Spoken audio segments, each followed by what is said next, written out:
안녕하세요. 이번 시간은 기업체 노동비용 조사에 대해 알아보겠습니다.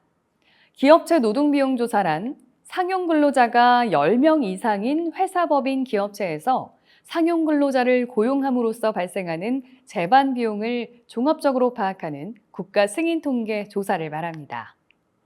기업체 노동비용 조사는 상용 근로자를 고용함으로써 실제 부담하는 금액으로 직접 노동비용과 간접 노동비용으로 구성되며 자세한 조사 항목 구성은 보시는 표와 같습니다.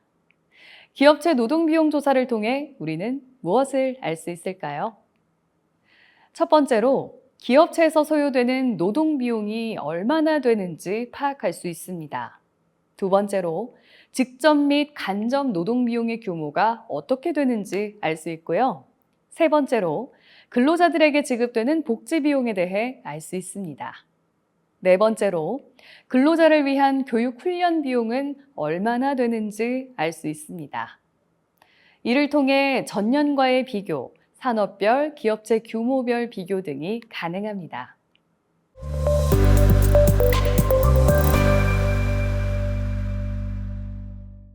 기업체 노동비용 조사표를 먼저 살펴보겠습니다. 조사표는 크게 기업체에 관한 사항, 노동비용에 관한 사항으로 구성되어 있습니다. 영상 하단의 북마크 기능을 이용하여 보고 싶은 설명을 바로 볼 수 있으니 참고 부탁드립니다. 그럼 이제 각 항목별로 작성 요령을 좀 더 자세히 안내해 드리겠습니다. 조사표 우측 상단에 있는 고용노동관서, 기업체 고유번호, 산업분류, 규모 부분은 고용노동부에서 작성하므로 작성하지 않으셔도 됩니다. 기업체에 관한 사항에서는 1. 기업체명, 2. 대표자명, 3. 회계기간, 4. 소재지, 5. 노동조합 유무, 6. 주요 사업 내용, 7.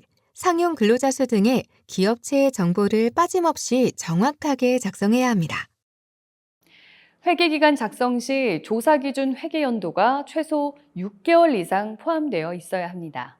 예를 들어 2024년 회계 연도 종료가 12월 말인 경우 회계기간은 2024년 1월 1일부터 2024년 12월 31일이 되고 회계 연도 종료가 3월 말인 경우는 2024년 4월 1일부터 2025년 3월 31일이 회계 기간이 됩니다. 상용 근로자 수는 고용 계약 기간이 1년 이상인 임금 근로자 또는 고용 계약 기간이 정해지지 않고 정규 직원으로 일하는 자가 해당이 되며 외국인 근로자도 상용 근로자인 경우 포함합니다. 하지만 자영업주, 고용 계약 기간이 1년 미만인 임시 일용 근로자, 해외 파견 근무자, 파견 업체에서 파견받은 근로자, 외국 회사의 경우 자국 본사에서 우리나라 지사로 파견한 외국인 근로자는 제외합니다. 기업체 조사표 작성자 부분도 조사표 작성이 잘못되었거나 궁금한 점이 있는 경우 연락을 할 수 있으니 반드시 작성하셔야 합니다. 통계조사관 고용노동청 검토자 부분은 고용노동부에서 작성하므로 작성하지 않으셔도 됩니다. 조사표 작성 시 주의할 사항을 살펴보겠습니다. 기업체 노동비용 조사에서 기업체의 기준을 보면 기업체는 독립적으로 소유되고 통제되는 법적, 제도적 경영 단위로서 자율적으로 자원 배분에 관한 의사결정을 할 수 있으며 수입, 지출 및 자금 관리에 관한 재무제표, 손익계산서, 대차 대조표, 기타 기록들을 독립적으로 유지, 관리하는 단위입니다. 하나 이상의 사업체로 구분할 수 있으며 사업체가 여러 장소에서 활동을 할 경우라도 독립적으로 소유되고 통제되는 법, 제도적 경영 단위라면 하나의 기업체로 봅니다. 예를 들어 A전자 주식회사의 본사, 공장, 연구소, 영업소가 있는 경우 A전자 주식회사가 표본 기업체라면 본사, 공장, 연구소, 영업소 전체가 조사 대상입니다. 노동비용에 관한 사항은 임시 일용 근로자를 제외한 상용 근로자만을 대상으로 회계기간 1년간 발생한 노동비용을 작성합니다. 임금이란 급료, 수당, 상여금 등 명칭을 불문하고 근로의 대가로 사용자가 상용 근로자에게 조사 대상 기간 동안 지급한 총액을 말합니다. 정액급여 및 초과급여에 대해 살펴보겠습니다. 정액급여는 근로계약, 단체협약 또는 취업규칙 등으로 소정 근로시간에 대하여 미리 정한 기본급, 통상수당, 기타수당, 연차수당으로 지급한 총액을 말하며 초과급여는 근로기준법 제56조에 따라 소정 근로시간 외의 근무로 인하여 추가로 지급되는 급여로서 연장근로수당, 야간근로수당, 휴일근로수당의 총액을 말합니다. 상여금 및 성과급이란 매월 지급되는 급여와는 별도로 사업의 실적이나 근로자의 근무 성적에 따라 정기 또는 비정기적으로 지급되는 특별한 급여의 총액을 말합니다. 주의사항을 살펴보면 임금은 실수령액이 아닌 세금 공제전 금액을 작성하며 미지급 금액이 발생하더라도 이를 포함하여 작성합니다. 노동비용 단위의 금액은 1,000원, 인원은 명단위로 작성합니다. 1-1 정액급여 및 초과급여와 1-2 상여금 및 성과급의 합은 합계와 동일해야 합니다. 임금 지급 연인원은 1년 동안 월급여가 지급된 상용근로자의 12개월 합계 인원을 작성합니다.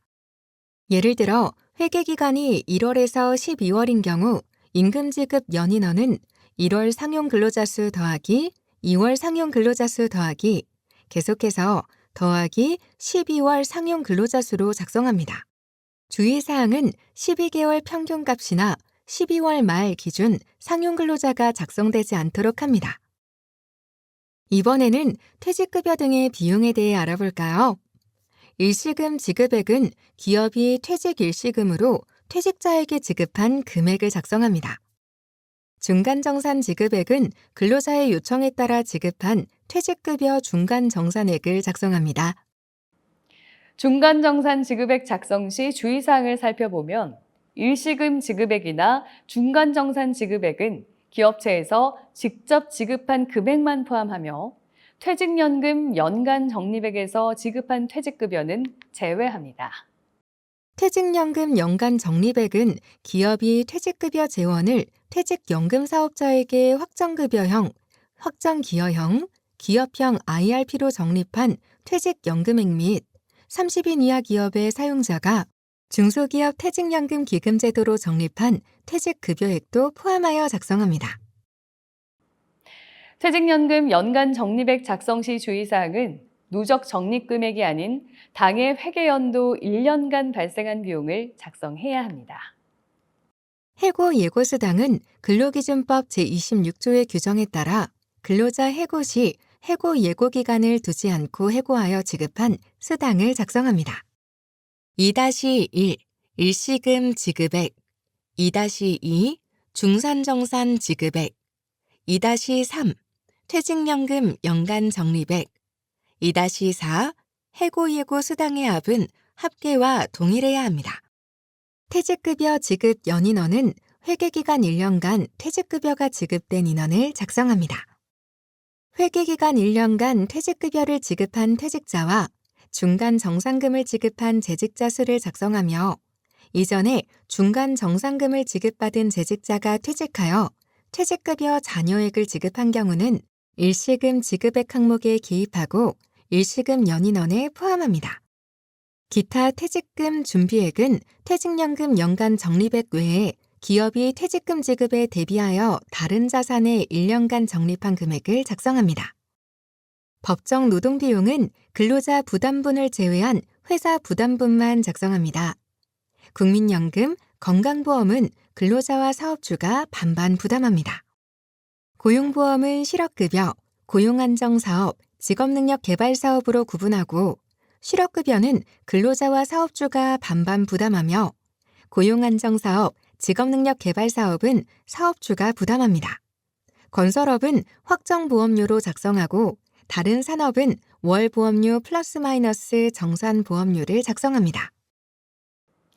국민연금, 건강보험, 고용보험 작성 시 주의사항을 살펴보겠습니다. 국민연금, 건강보험, 고용보험의 근로자 부담분을 대신하여 사업주가 지급하는 경우에는 근로자의 부담분을 1-1 정액급여 및 초과급여에 포함하여 작성합니다. 산재보험은 사업주가 부담하고 하청관계의 경우 통상적으로 산재보험료는 원수급인이 납부하므로 건설업의 하청업체는 원수급인에 문의하여 산재보험료가 누락되지 않도록 해야 합니다. 다음은 장애인 고용 부담금입니다. 상시근로자 50명 이상 고용사업주는 의무 고용률 이상의 장애인을 고용해야 합니다. 상시근로자 100명 이상 고용사업주는 장애인 의무 고용률 미달 시 장애인 고용 부담금을 납부해야 합니다. 50에서 100인 미만은 납부 유예입니다. 3-1 국민연금에서 3-6 재해보상비까지 모든 항목의 합은 합계와 동일해야 합니다. 재해보상비는 근로자가 업무상 부상 또는 질병에 걸리거나 장애, 사망에 이르면 사용자는 요양보상, 휴업보상, 장애보상, 유족보상, 장례비 등을 지급해야 합니다. 법정의 복지비용은 업무 수행을 위해 직접 사용된 비용은 복지비용에서 제외하고 근로자 복지 증진을 위해 투입한 인건비는 포함하여 작성합니다. 복지시설 등에 전담 종사하는 인력의 인건비는 1. 임금에 포함하지 않고 4. 법정의 복지비용에 해당 항목에 작성합니다. 예를 들어 생일 축하비는 생일 축하를 위한 목적이므로 경조사비에 해당하는 4-11 기타로 분류하고 체육대회 시 지급한 상품권은 체육활동을 위한 목적이므로 4-8 휴양, 문화, 체육, 오락비용으로 분류합니다. 복지 포인트는 사용 목적에 따라 4-1에서 4-10으로 분류하여 작성하고 지급 사유 및 목적이 전반적인 근로자 복지를 위해서라면 4-11 기타로 분류합니다. 식사비용은 정기적으로 일정액의 식비를 지급하는 경우는 1-1 정액급여 및 초과급여에 해당되며 식사비용이 임금에 포함된 경우 4-3 식사비용에 중복하여 작성하지 않습니다. 교통, 통신 지원 비용은 출장 교통비, 영업사원 통신비 지원 등의 업무 수행에 필요한 비용은 제외합니다. 자녀 학비 보조 비용은 근로자 자녀의 학자금을 보조한 금액으로 근로자 본인의 학비를 지원하는 경우는 5-2 교육훈련 비용에 포함되고 자녀 학자금 보조 금액이 융자인 경우는 회사에서 부담한 순수 이자 부담분만 작성하면 됩니다. 4-1 주거비용에서 4-10 사내 근로복지기금 출연금에 해당하지 않는 복지비용은 기타로 분류하며 기타에 해당하는 복지비용 중 금액이 큰 순서대로 최대 4개까지 기타 복지비용 내역을 작성합니다. 4-1 주거비용에서 4-11 기타까지 모든 항목의 합은 합계와 동일해야 합니다. 장기근속 표창금, 근로자의 날 행사 지원 등에 관한 비용, 명예퇴직금, 희망퇴직 위로금 등도 기타 복지비용에 해당합니다. 채용 및 교육훈련 비용에 대해 살펴보겠습니다. 채용 관련 비용은 채용 광고비, 채용 시험에 소요된 비용, 채용 관계 업무에 종사한 자의 인건비 및 수당 등을 작성합니다. 교육훈련 비용은 교육훈련 시설 유지비, 훈련 시설 비용, 근로자 자기개발 지원비 등을 작성합니다. 교육훈련 비용의 작성 시 주의사항은 순수한 직무 관련 교육훈련이 아닌 문화, 체육, 오락 목적으로 소요된 비용은 4-8 휴양, 문화, 체육, 오락 비용에 포함하여 작성합니다.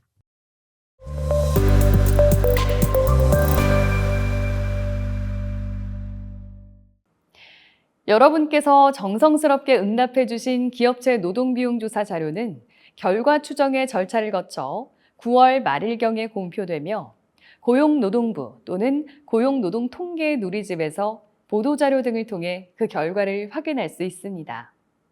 더 구체적인 통계 자료는 고용노동통계 누리집, 국가통계포털 등에서 전 국민 대상으로 서비스되고 있어 언제든지 볼 수 있습니다.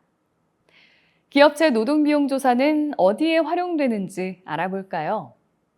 산업별, 규모별 근로자 1인당 월 평균 노동비용 통계를 제공해서 기업 경영 시 근로자 1인당 소요되는 비용 등에 관한 정보를 제공합니다. 또한 외국 기업이 우리나라에 진출할 때 1인당 노동비용을 내역별로 파악할 수 있습니다. 한국고용정보원, 한국은행, 한국경영자총협회에서도 다양하게 활용되고 있습니다. 기업체 노동비용 조사는 인터넷 조사가 가능합니다. 별도 통화나 대면 상담 없이 응답자분이 원하는 시간에 원하는 장소에서 편하게 응답하실 수 있습니다. 인터넷 조사는 고용노동통계 누리집에서 참여하실 수 있으며 인터넷 조사 참여번호와 비밀번호는 조사 담당자에게 연락하여 받을 수 있습니다. 현업 업무로 바쁘신 와중에도 조사응답에 소중한 시간을 내주시는 사업체 응답자분들께 진심으로 감사드립니다.